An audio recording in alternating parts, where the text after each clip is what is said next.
جمال الوجود بذكر الإله وتصفو بہترین معاشرے کے لیے رہنما اصول: الهدى کوئی فاسق خبر لائے تو اس خبر کی تحقیق کر لیا کرو۔ ذكر الإله مسلمانوں کے درمیان صلح کرواؤ،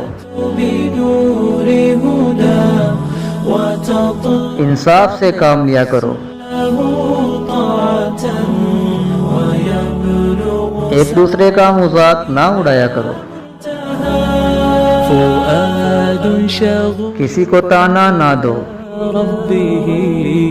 أحب رضاه أحب ایک دوسرے کے برے نام نہ رکھو، يظل يجيء غیبت نہ کرو، ربوة قرار ويسر پوشیدہ باتوں کی جستجو نہ کرو،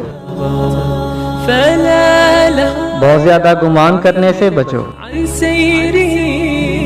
ولا جمع مال تغش جھوٹ مت بولو، إذا ما ينادي مناد معاشرے کو بہتر بنانے کے لیے ہمیں سب سے پہلے اپنے آپ کو ٹھیک کرنا ہوگا۔